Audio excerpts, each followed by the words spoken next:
buenas tardes y buenas a este acto conmemorativo de celebración y de cierre también de esta semana que estamos celebrando en memoria de las víctimas del Holocausto. Bueno, yo quiero recordar que día a día desde nuestro centro pretendemos luchar contra el racismo, pretendemos defender la paz, la tolerancia, los derechos humanos y la integración social. Y por eso hoy estamos aquí.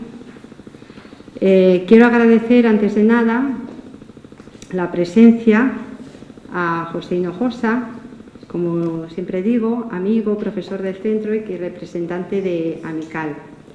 También a José María Núñez Blanco, presidente de la Fundación Triángulo de Extremadura, que hoy nos acompaña. A Fátima Barra Pizarro, coordinadora de la Fundación Secretariado Gitano de Extremadura, de Mérida y Don Benito. Y bueno, quiero disculpar también a Isaac Quereb, presidente de la Federación de las Comunidades Judías de España, que no ha podido asistir, pero luego veremos que nos ha enviado un pequeño vídeo que visualizaremos. Bueno, antes de que se me olvide también, quiero decir que no se vayan ustedes, por supuesto, antes del final, porque tenemos un emotivo acto que luego al final les indicaré a ustedes y que me gustaría que lo celebrásemos todos juntos, ahí en la entrada del centro. Yo quería recordar también la importancia de este acto. Quería recordar el lema de la ONU, recordación y enseñanza del Holocausto, nuestra responsabilidad compartida. Y como hemos escrito hoy, ahí, recordemos hoy y por siempre. Y quería acabar esta primera intervención con un poema de Primo Levi. Primo Levi, como saben ustedes, estuvo en los campos de concentración, era escritor y quizá el remordimiento no pudo limpiar su conciencia y acabó suicidándose. Entre sus legados dejó un poema que quiero leer, aunque no era especialmente poeta, estas son sus palabras. Los que vivís seguros en vuestras casas caldeadas, los que os encontráis al volver por la tarde, la comida caliente y los rostros amigos, considerad si es un hombre quien trabaja en el fango, quien no conoce la paz, quien lucha por la mitad de un panecillo, quien muere por un sí o por un no. Considerad si es una mujer quien no tiene cabellos ni nombre, ni fuerzas para recordarlo, vacía la mirada y frío el regazo, como una rana invernal. Pensad que esto ha sucedido. Os recomiendo estas palabras, grabadlas en vuestros corazones. Al estar en casa, al ir por la calle, al acostaros, al levantaros, repetidselas a vuestros hijos, a vuestros amigos, a vuestros conocidos, a todo el mundo. Esto lo he añadido yo, porque si no viéramos esas imágenes que a veces vemos y que no queremos ver, quizá no nos lo podríamos creer. Es importante recordar para que este tipo de actos no vuelvan a ocurrir. Y bueno, a continuación vamos a ver un vídeo que vamos a proyectar, un documental denominado Noche y Niebla.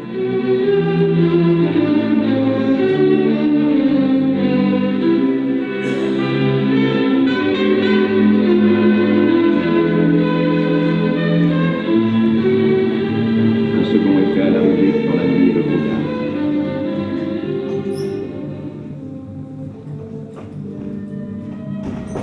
Aujourd'hui, sur la même voie, il fait jour et soleil. On la parcourt lentement, à la recherche de quoi? Numéroté.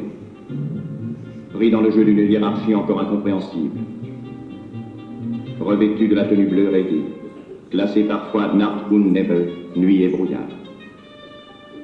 Marquer le triangle rouge des politiques, le déporté affronte d'abord les triangles verts, les droits communs, maîtres parmi les sous-hommes. Au-dessus, le capot, reste toujours un droit commun. Au-dessus encore, le SS, l'intouchable, on lui parle à 3 mètres. Tout en haut, le commandant, lointain, il préside au rite, il affecte d'ignorer le camp. Qui ne l'ignore pas, d'ailleurs. Cette réalité des camps méprisée par ceux qui la fabriquent.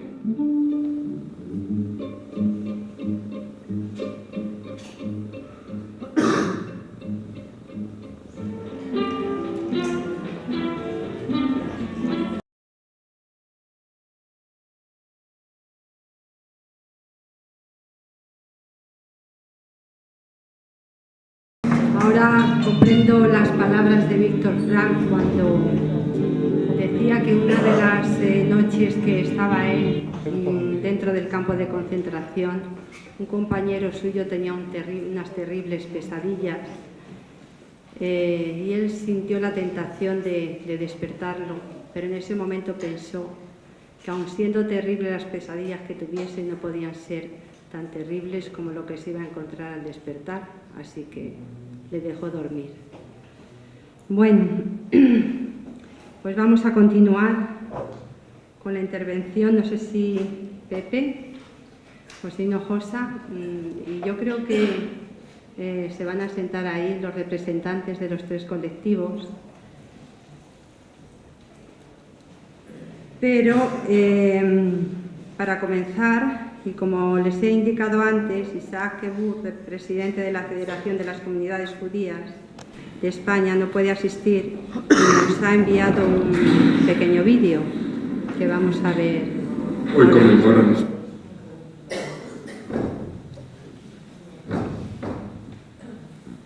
ustedes el aniversario del Holocausto y de la Shoah. Como saben ustedes, la Shoah supuso el exterminio de 6 millones de personas judías, hombres, mujeres y niños, que previamente fueron deportados, maltratados, humillados y después tirados a los hornos crematorios.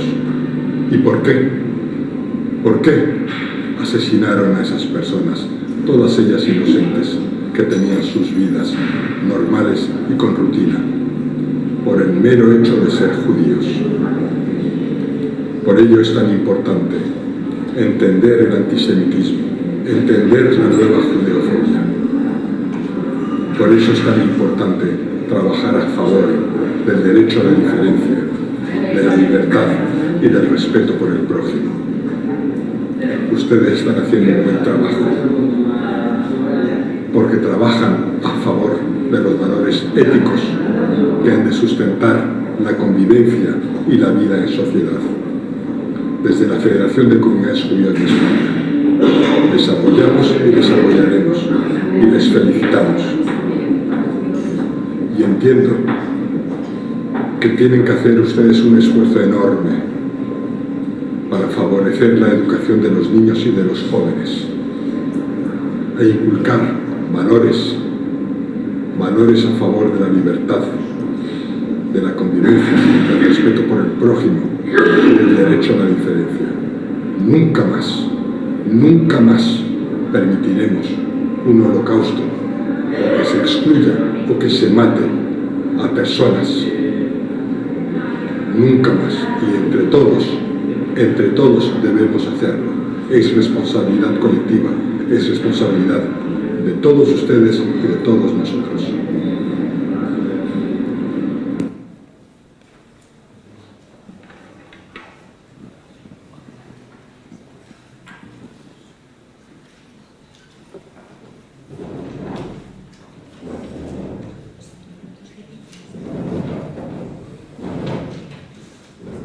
A continuación va a intervenir José Hinojosa.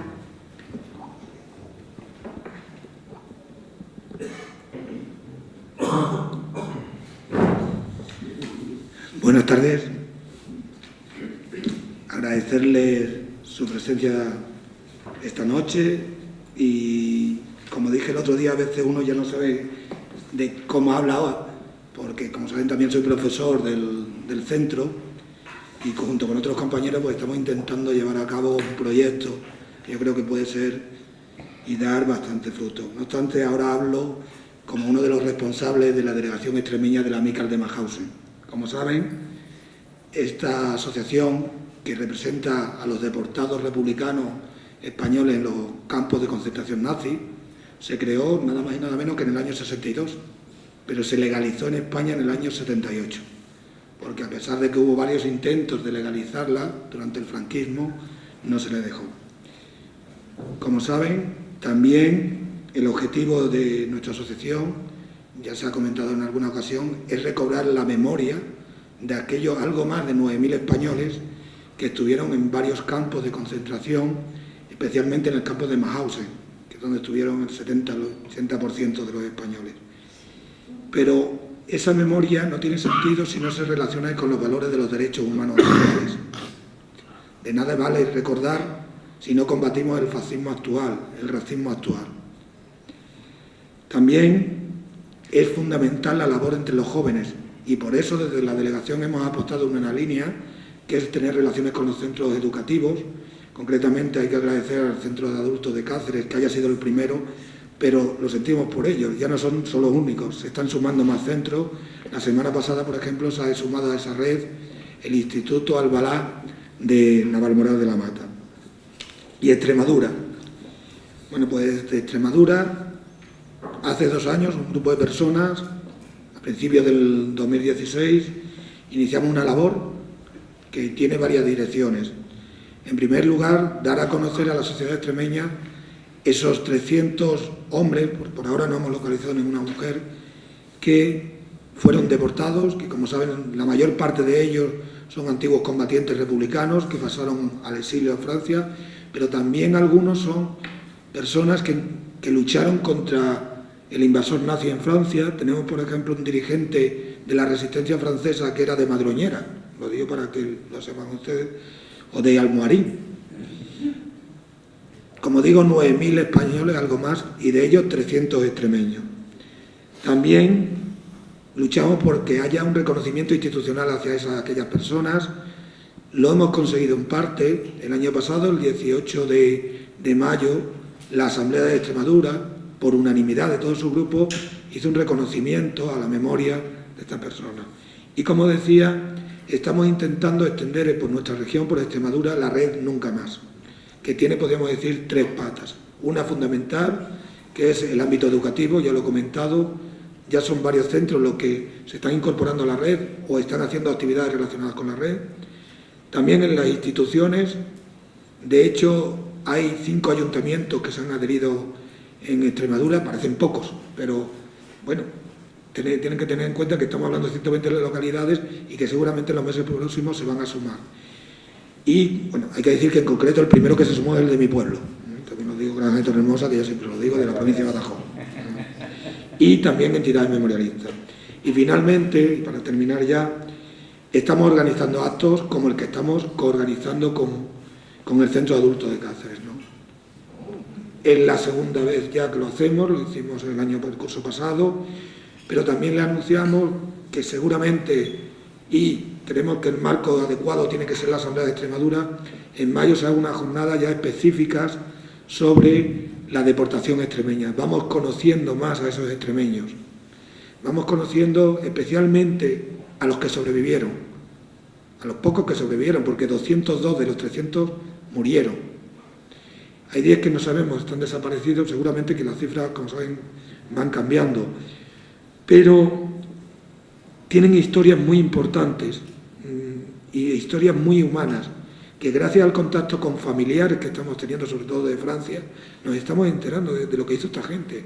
Yo siempre pongo ya el ejemplo de Francisco Chamorro Corbillo, que es un señor que era de un pueblo que se llama Granja de Torrehermosa, que era mío, que estuvo en varios campos de internamiento franceses, que después, cuando quiso marchar al exilio a México, lo cogen los nazis y se los llevan a Dachau, que es un campo que hubo menos españoles y menos extremeños, 21 por ahora, y resulta que por la documentación sabemos que era el secretario de la agrupación socialista de Dachau, o sea que tuvo cierto papel relevante, ¿no? Lo importante fue que su novia quedó en el pueblo en el año 36 y en el año 46 la localiza en Cataluña, pudo marchar a la zona de Burdeos y se casaron. Lo digo también, en esta tremenda historia que hemos visto, también hay esperanza. Incluso hay otro señor de mi pueblo, por eso hablo de ellos, que tuvo a bien con su mujer tener 7 hijos. 7 hijos que nunca aprendieron castellano, les digo para que vean, ¿no? Pero un hijo, hemos descubierto en la red, que ha hecho una web contando todas las andanzas de su padre, ¿no? Y cuenta cómo estaba guardando ovejas en una aldehuela, que era Granja de Torremosa, tenía 8.462 habitantes, y le dijo el hermano, vente a la guerra, y se subió en un camión. Bueno, pues estuvo en Mauthausen, sobrevivió y murió en el 2004. Bueno, pues esta gente que estaba prácticamente olvidada son las personas que queremos rescatar en la memoria, que lo asuma también la ciudadanía extremeña y que compartamos sus valores. Muchas gracias desde la Amical de Mauthausen.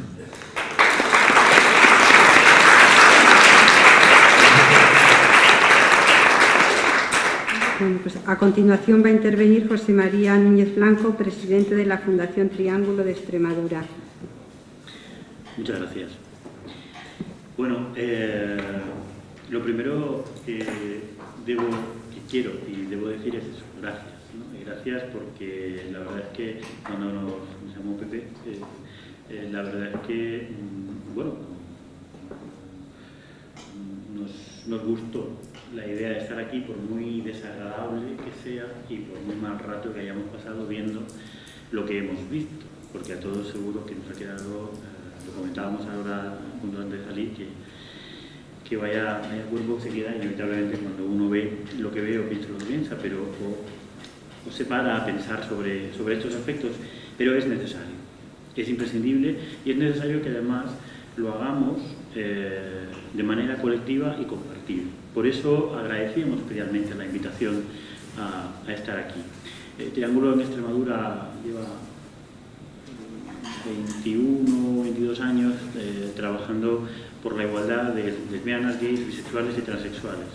Un colectivo que la Amical ha querido que estuviera hoy aquí representado, porque efectivamente fuimos uno de los colectivos represaliadas. Es cierto que no siempre en toda la Alemania nazi no fuimos de los primeros colectivos represaliados, eso es verdad, y también es verdad que no lo fuimos de manera equitativa, como siempre en la historia, los hombres y las mujeres, las lesbianas y los gays, y eso también es necesario decirlo, porque lamentablemente esa discriminación diferente siempre ha existido, pero lo cierto es que estuvimos ahí. De hecho, nuestro nombre, Fundación Triángulo, lo es, lo recordaba Víctor ahora en el saludo que nos hemos hecho al comenzar, es un recuerdo y una reivindicación de lo que fue esa represión. Yo siempre suelo decir, o a veces suelo decir, que las lesbianas y gays, bisexuales y transexuales siempre acabamos viniendo de una u otra manera de la ilegalidad, de la exclusión, de la invisibilidad, siempre en todas las partes del mundo. Y a veces hemos vuelto a ellas. Ahora, cuando veíamos el saludo del representante de la Federación de Comunidades Judías, que no ha podido estar hoy aquí, hacía una llamada a la participación colectiva para que no volviera a repetirse algo como lo que hemos visto, ¿no? Algo como el Holocausto.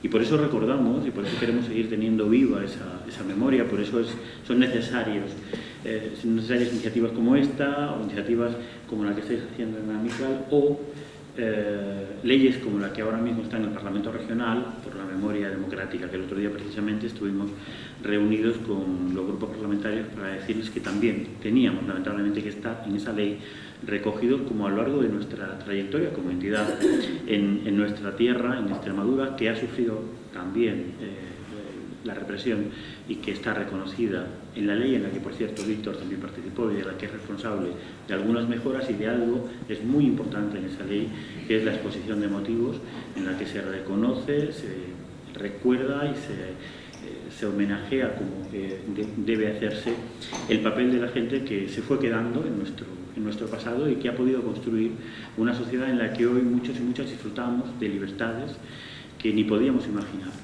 Pero cuando escuchaba, como digo, al representante de las comunidades judías inevitablemente me venía a la cabeza una idea que creo que también es necesario subrayar, y es que no estamos exentos.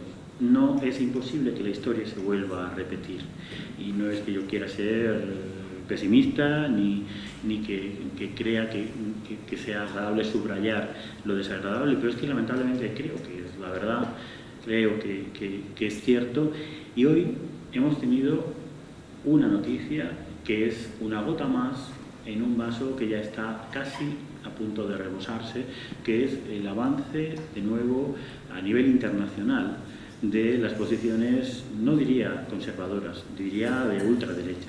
Lo que está pasando en Estados Unidos no es una tontería que se quede en las barbaridades que Trump diga.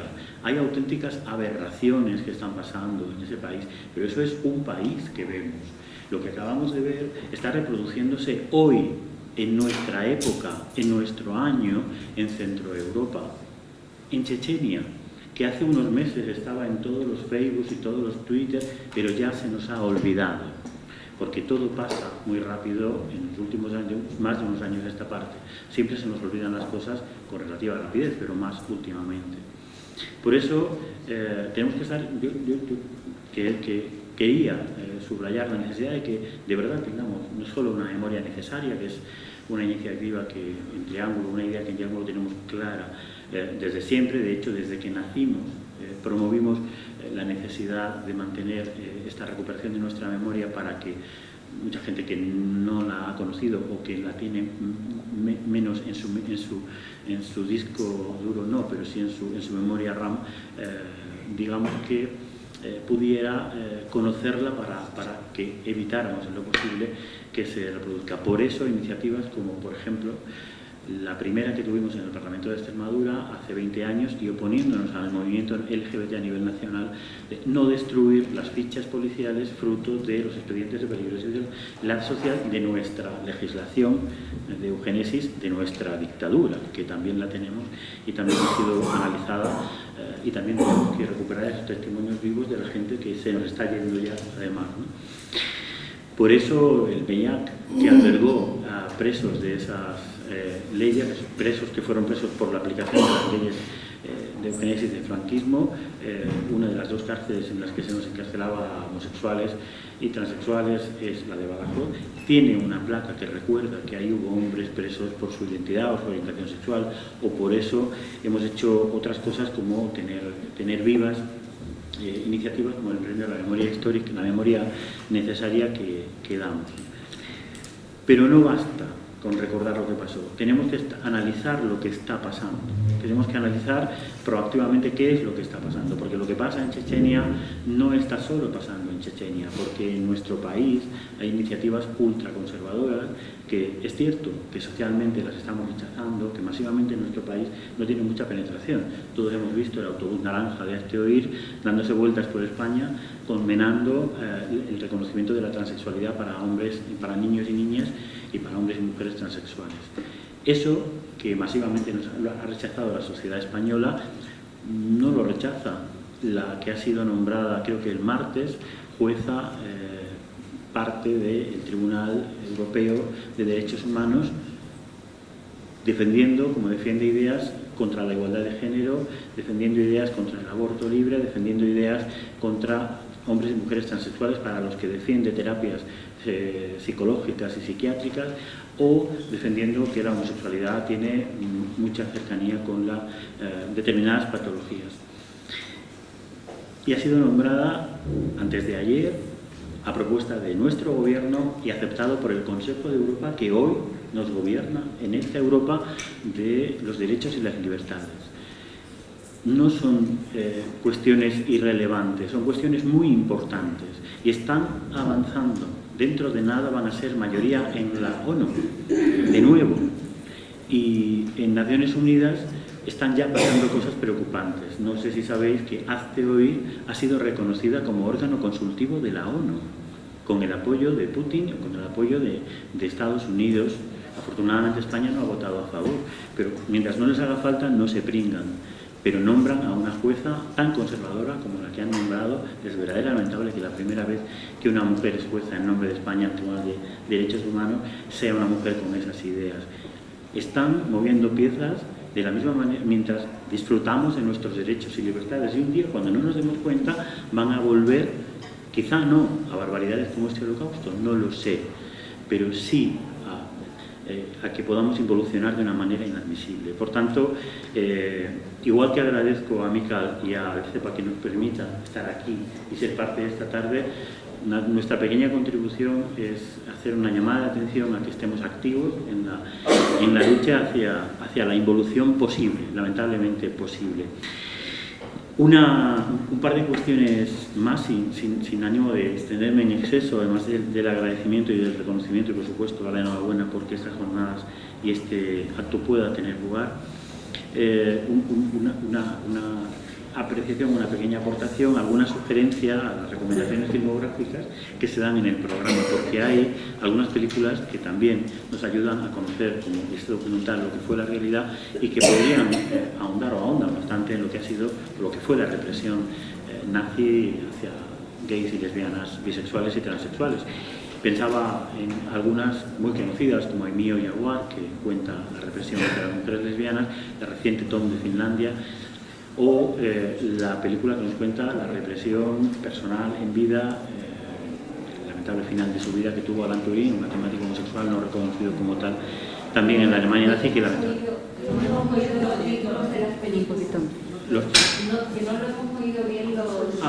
Bueno, mencionaba solo algunas, hay varias, Aimio y Jaguar, Tom de Finlandia, The Imitation Game, que es la biopic de Alan Turing. Pero yo quería recomendar especialmente una que a mí me parece emotiva, realmente vibrante, maravillosa. Se llama Bent y es la historia de dos hombres homosexuales en un campo de concentración nazi. De verdad, Bent, B-E-N-T. Fue un musical, después fue una película, luego ha vuelto a ser un musical. La película la pusimos en el Festival de Cine Gay Lésbico de Extremadura, que como sabéis también nos vale para remover conciencias desde hace 20 años y os la recomiendo fervorosamente. Nada más, de verdad, no me quiero extender. Muchas gracias por la invitación y ánimo con la iniciativa.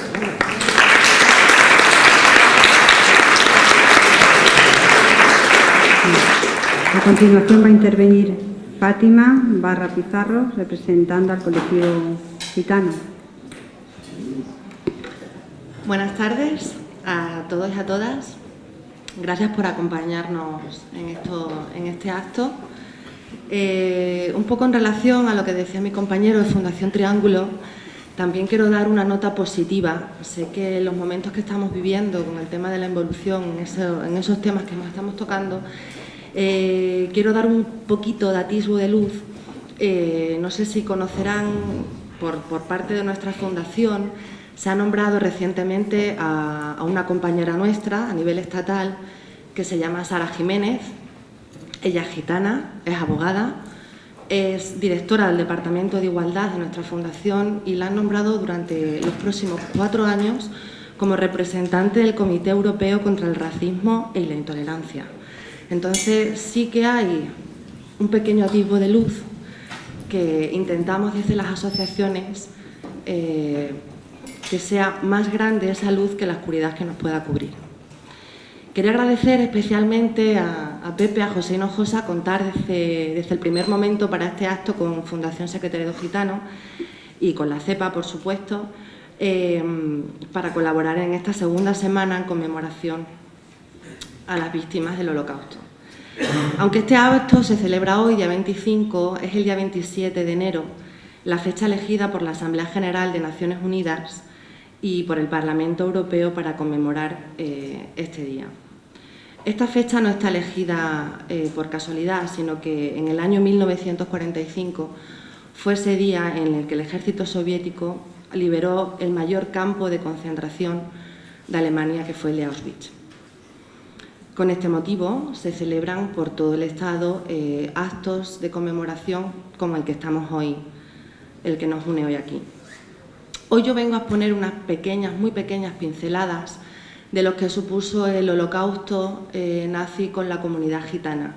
Creo que el documental que hemos visto con anterioridad nos ha quedado bastante claro el tipo de situaciones por las que pasaron diferentes colectivos y entre ellos la comunidad gitana. La historia del pueblo gitano es una historia de un viaje errante marcado por persecuciones, por el desprecio, pero sobre todo marcado por el desconocimiento. Hace más de 1000 años que la comunidad gitana partía de la India en dirección hacia Oriente Medio y hacia el continente europeo, en búsqueda de un poco de prosperidad para su situación, marcada también por el racismo, por el odio, por el miedo.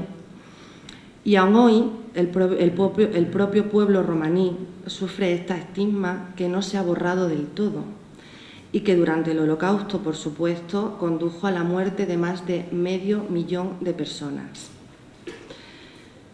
Como todos sabemos, en la Alemania de mitad de los años 1900 era la raza aria la que debía perdurar y liberar al mundo. Los gitanos se encontraban en el grupo de los otros, en los que no podían vivir, no se merecían vivir. Junto a ellos, por supuesto, estaba la comunidad judía, homosexuales, disidentes políticos, discapacitados. Alegaban que los gitanos no podían vivir, no se merecían vivir, porque tenían una característica en su ADN, o alegaban esto, que era una característica genética, ya que tenían el gen de la criminalidad en su ADN y, por supuesto, pasaba de padres a hijos. En los años 20 se empezaron a aprobar leyes en las que ya se les prohibía el acceso a sitios públicos como parques, baños, y se les fichó con fotos y huellas como meros criminales, y que no tenía empleo fijo o hogar de residencia fijo, se les localizaba fuera de los núcleos urbanos, en el campo, para que no tuvieran contacto con las personas normales, que no tenían ese gen de criminalidad, y por supuesto tenerlos controlados. En los años 30, ya cuando Hitler llegó al poder, por supuesto la persecución empeoró. Simplemente unos datos muy concretos. En 1934 hubo campañas de esterilización por inyección y castración, como hemos visto en el vídeo anterior. En el 35 ya, por supuesto, se le impedía el matrimonio con la raza aria. Poco tiempo después, la Ley de Ciudadanía les arrebató los derechos civiles. En 1938 se instauró la Semana de la Limpieza Gitana. 2 años después, en 1940, tuvo lugar el primer genocidio a mano de los nazis. 250 niños gitanos fueron ejecutados en un campo de exterminio para comprobar la eficacia de los cristales Ciclón B, que fueron los que luego se utilizaron en las cámaras de gas. A finales de los 40, en todo el apogeo, Hitler mandó matar a todos los romaníes a través de fusilamientos o las furgonetas o autobuses que había de los cristales tintados, que eran furgonetas móviles de gas.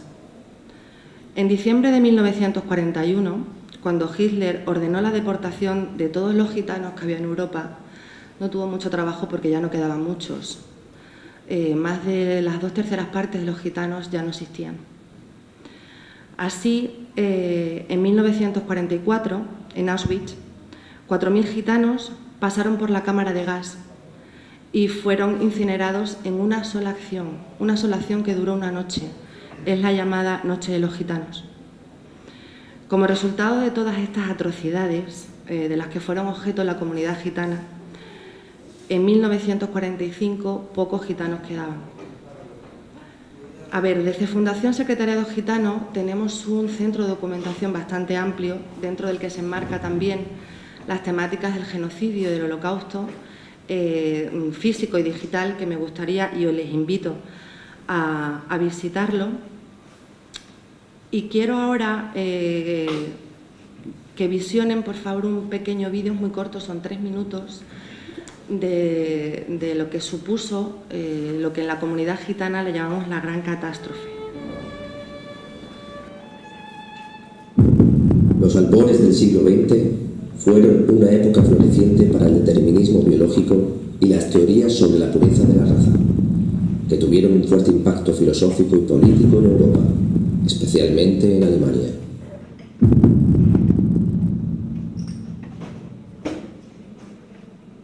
Los nuevos flujos migratorios del pueblo rom generaron recelos en los países receptores, y la directiva llamada Combatir la molestia gitana, emitida por el Ministerio del Interior prusiano, enumeraba no menos de 9 acuerdos bilaterales con los países colindantes. Estas primeras medidas de tipo administrativo estaban dirigidas al control social, obligando al asentamiento, poniendo trabas administrativas a las actividades y fomentando registros e identificaciones. Aún así, según sus dirigentes, la debilidad de la República de Weimar demostró su falta de instinto para enfrentarse a la cuestión gitana.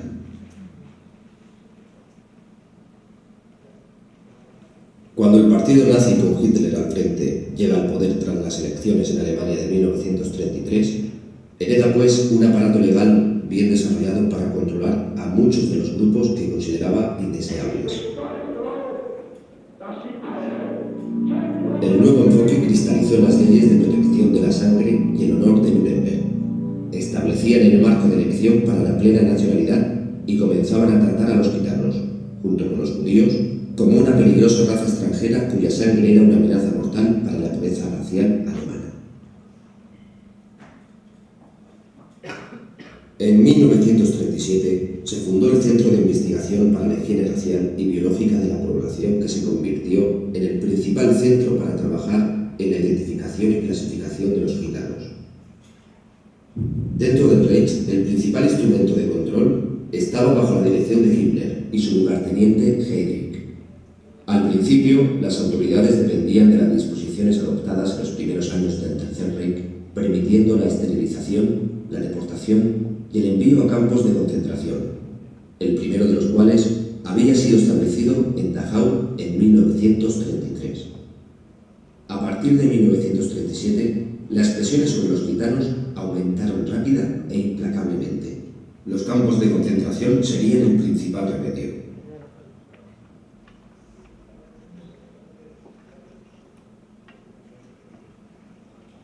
Como resultado de la invasión alemana de la URSS, se impuso una visión más radical que desembocaría en la tristemente célebre solución final. Heydrich, al que se confió la operación, incluyó a los gitanos en su interpretación de esta. Se le dio la máxima prioridad al despeje de las partes de Polonia no incorporadas al Reich pero bajo mando alemán, puesto que los problemas de transporte no serían importantes aquí. El turno de los restantes gitanos del Reich llegó en diciembre de 1942, cuando Himmler ordenó que se enviase a todos aquellos de sangre mestiza al campo de concentración de Auschwitz. Las cámaras de gas y los crematorios, con capacidad diaria para varios miles, habían estado funcionando a pleno rendimiento durante varios meses y se estaba preparando una sección especial para los gitanos. En agosto de 1944, la sección gitana del campo, habitualmente ruidosa, se quedó finalmente desierta y en silencio. 2.897 mujeres, niños y hombres fueron conducidos a las cámaras de gas durante una noche, y no quedó ninguno.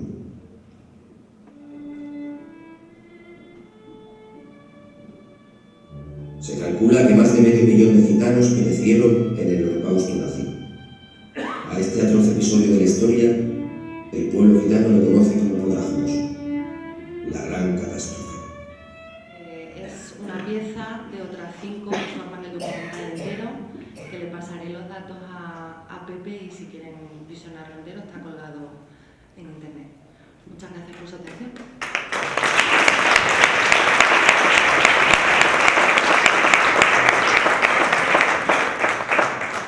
Bueno, pues para terminar voy a explicar lo que viene a continuación, no sin antes, yo siempre me hago una reflexión porque creo que todos los que estamos aquí, incluso antes de entrar por esa puerta, estamos convencidos de lo que queremos y de que todos estos actos están condenados para nosotros, pero es importante lo que nosotros ahí afuera transmitamos a los demás, a esas personas que a lo mejor no están aquí y precisamente muchas personas es posible que no estén porque no quieren convencerse.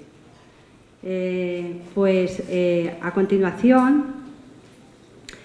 vamos a encender, tenemos ahí 5 velas grandes que representan a los 5 colectivos y luego ahí atrás hay unas velas chiquititas para todos ustedes, de manera que cada uno puede coger una vela. Nos vamos a desplazar afuera, pero despacio, es decir, yo quiero pedir a algún voluntario para que luego saquemos la pancarta, alguien que sujete la pancarta y otros,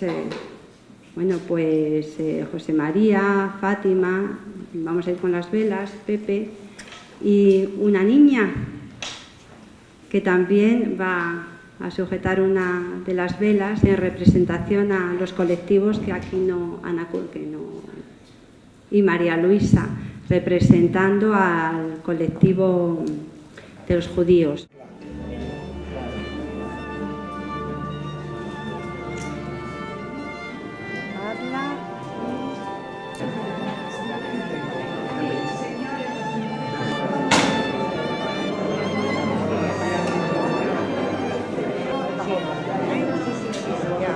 ¿Podéis entender?